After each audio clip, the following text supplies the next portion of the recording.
Hello, everyone. This is Akata Vesta. Thank you for coming back. Today, we are going to talk about a little bit more on astrology, especially regarding the solstice on the 20th of June. And we are going to touch on a number of asteroids. As you know, I am in love with the asteroid. I think they have really good important influence, and that can reflect on our emotional aspect as well, how we can embrace the energy of those asteroids in our psyche. So to start with, we are now in June, that half of the year has already passed. How did that happen? And I think many of us has been feeling this strong energy ever since the beginning of the year, and especially during the April and May period. With Mercury going back direct motion in April, we have started to feel the ongoing movement with all the planets and the energy flows. And now in June, we actually, on the 14th, we have the Mercury Cazimi, as it is conjunct with the Sun, that bring out the very essence of Mercury as the messenger of God, and helping us in expression, in communications, and enhance the connections with the others. With that is setting, I think, the pace on the 17th, when Venus going into Cancer at 0 degree. On the same day, just a few hours later, Mercury will join her at 0 degree in Cancer. As we know, a 0 degree or the 29th degree is an honorific degree, which bring out the potency of those planets that are in that degree. We will talk about it a little bit later. Now just go through a little bit of the calendar of this month. So on the 17th, we will have Venus joining in a few hours later with Mercury at 0 degree in Cancer. And on the 20th, with the Sun moving from Gemini into Cancer again to start the Cancer seasons,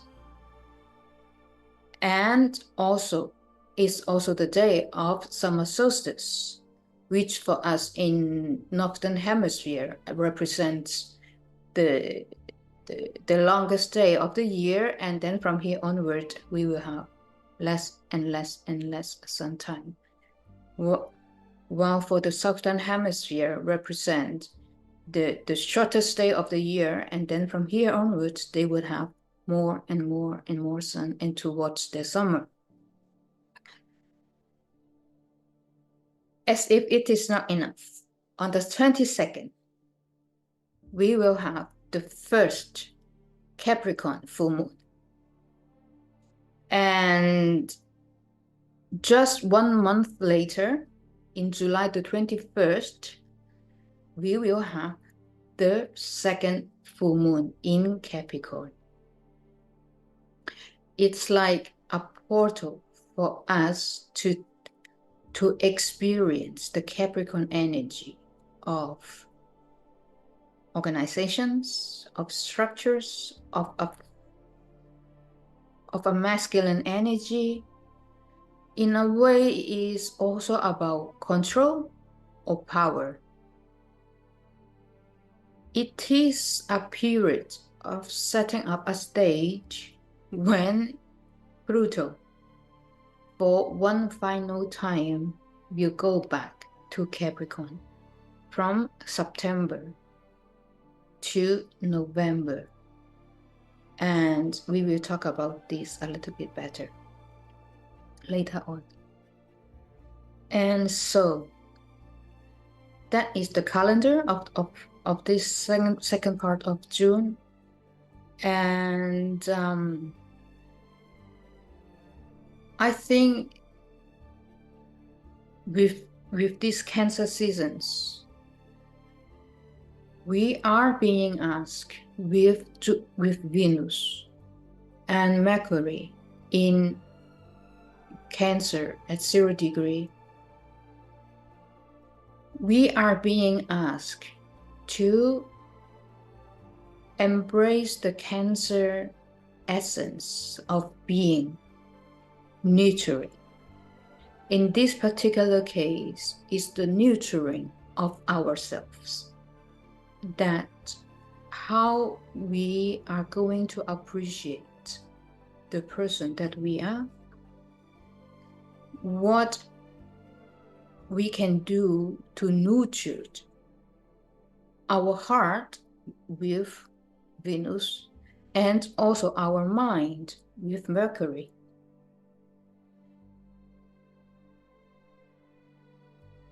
In a way that is the setting of our intention for the second half of the year. Is there anything that we can do while nurturing ourselves to help us to start or initiate the steps that we are going to move forward in the second half of the year? At the same time, when Sun ingress into Cancer,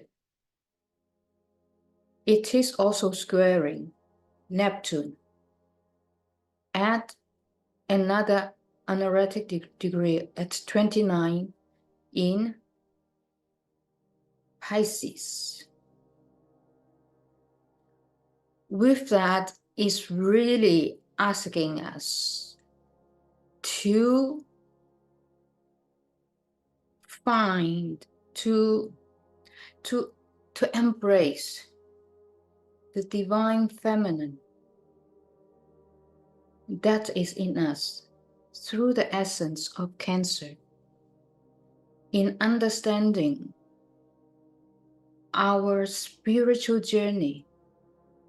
When I talk about divine feminines, and I am talking about divine feminine that is in us for both man and woman. And we can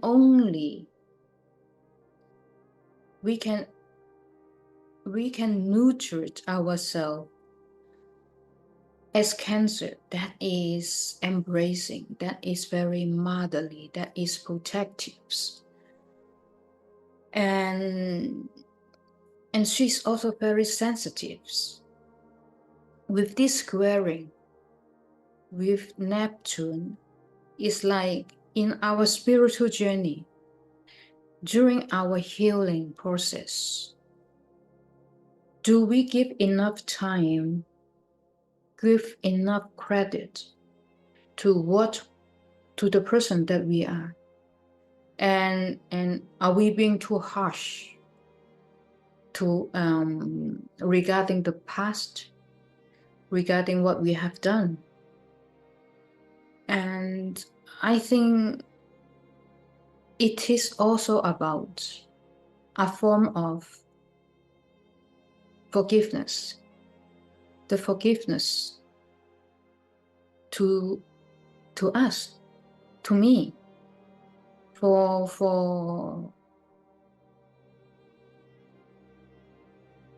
the past that has hurt us, that we are not, sometimes we are not just being a victim. Sometimes we could be the one that hurts the others. And through this energy of Venus, the heart, and Mercury, the mind, and with this motherly essence of Cancer, that as mother, that we always forgive the little mistakes that have done with our children, and that is what we are being invited to do for us, to us. And so this divine energy, this divine feminine energy in us is, I think, is further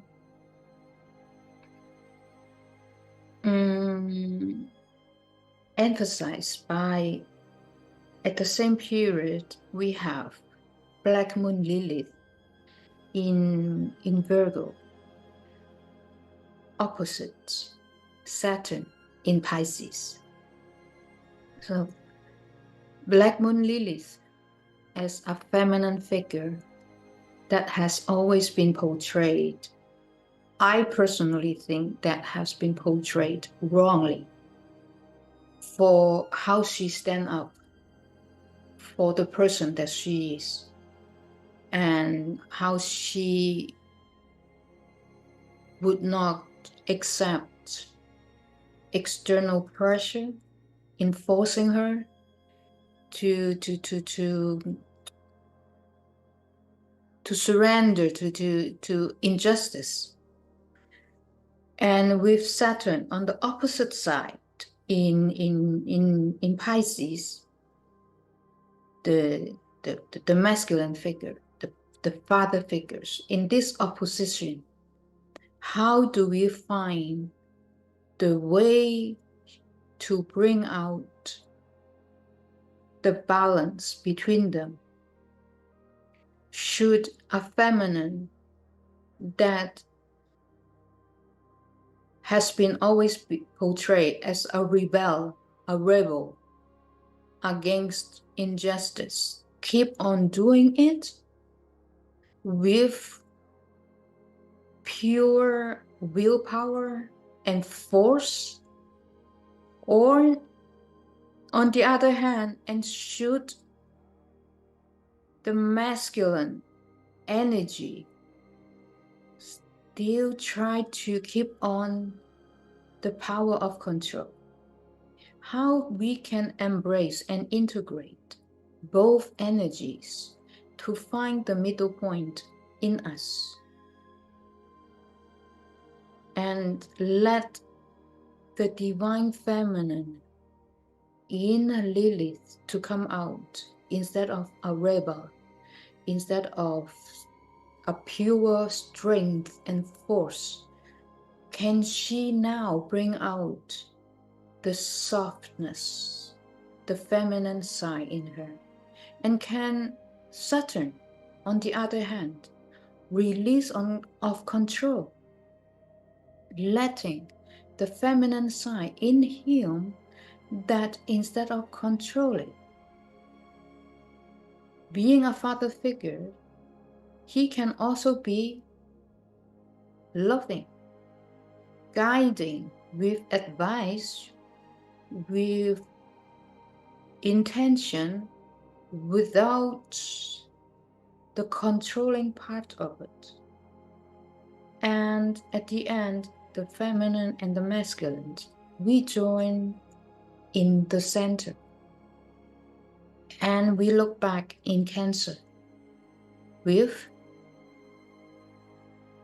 Venus, feminine, Mercury, masculine, and at the end, that is about the nurturing, the unconditional love that we have for ourselves. When we arrive to that energy to really embrace the person that we are, nurturing what we need, our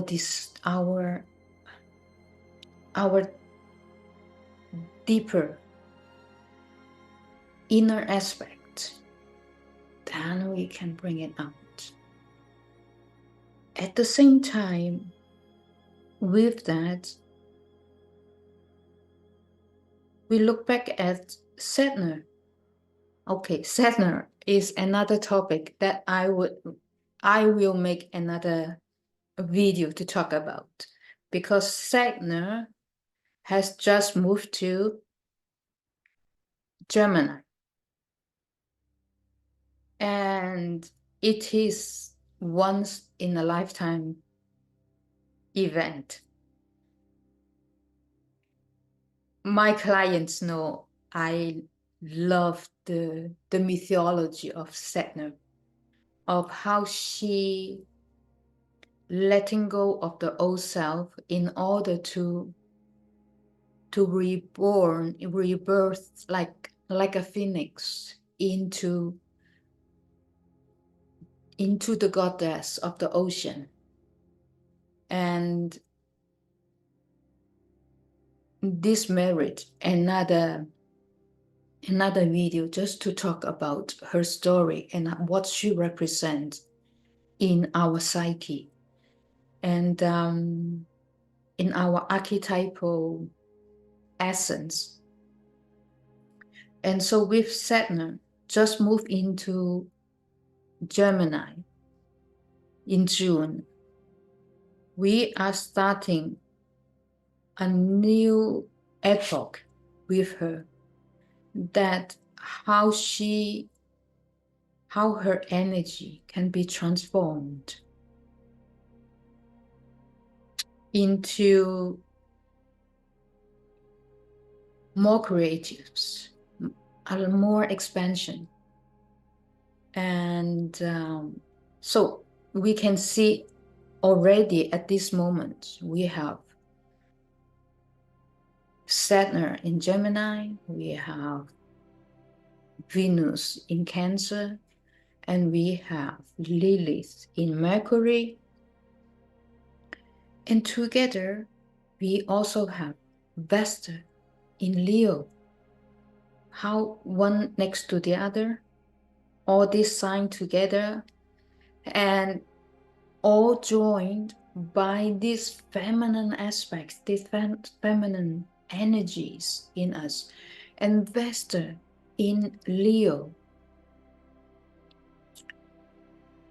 I think that is the calling of reclaiming the inner child that is in us. As a Leo, he is playful, he is exuberant, and he is extrovert. Meanwhile, Vesta, as the mother of the flame, of the heath, and she is the goddess of sacred love, of sexualities, and also at the end of justice. And with her, while we are nurturing ourselves by remembering, by reclaiming the innocence that was in us, that has been forgotten, bring it back to nurture who we are today. And together with all these energies, and we are actually talking about how we can move toward our spiritual journey with this essence, with this feminine essence in us, through different asteroid, different archetypal, and each of them represent a different aspect. And so we can, in this spiritual journey, to embrace one by one and to find the point of balance, of integration of different aspects that is in us to become one, to become whole in us. And now we are going back to talk about, and all this energy is started in June 17th, all right, with Venus and Mercury going into Cancer until the 20th of the solstice. But the solstice energy is not just stopped there or a few days afterward. The solstice energy is going to be there from there onward until winter solstice. And so that is a fantastic point for us to start setting our intention for the next months to come. And right after the solstice, just in 2 days' time, on the 22nd, we have this first Capricorn strawberry full moon. Yes, I think that is the strawberry full moon. And this is one of the lowest full moon. So I expect we are going to see a phenomenal full moon, if the weather permitted. Okay, so that would be very close to us, and would be a wonderful sign to see. So as I said before at the beginning, that is the first Capricorn full moon. And exactly 1 month later, on the 21st of July, that is the second Capricorn full moon. And so with Capricorn, as we know, Capricorn is more about this organization of power and of stability, and so through these portals in this 2 full moon, while we are experiencing all this feminine, divine feminine energy, as I was talking before, how we can bring it down here.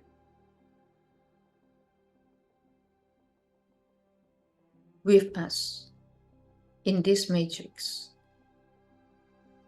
how we can ground it to make it as part of us, not something up there, but being part of us, with us to walk through this spiritual journey here and now.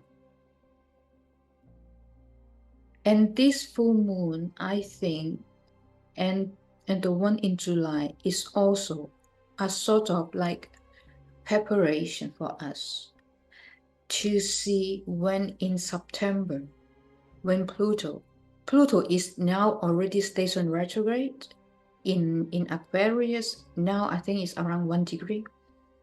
So when Pluto is going into Capricorn in September, into the 29th degree, and will stay there more or less until November, between retrograde and forward movement.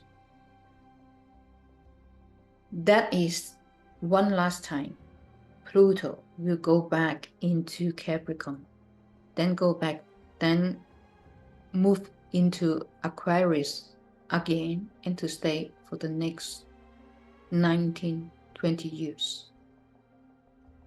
And this time, I really think that is after 15 years of Pluto in Capricorn energies, give us another chance to see the kind of old paradigm that we have been living, the kind of power play that we have been living, what we have learned from there. And so that when Pluto moving back to Aquarius for the next 20 years, what could we build from there onward? And I would leave it like that, because the Pluto retrograde, I think it deserves a separate video. It's so much more complicated, and we will talk about that later on in September. And with this solstice video, I really wish that for every one of us, we can take this opportunity to set our intention and to embrace, to nurture the divine feminine in us, and to move forward in our spiritual journey, that we can be more loving, more creative, more inventive. If you would like to have personal reading with me, please visit my website, becominglotus.org, and I see you next time. Thank you. From my heart to yours.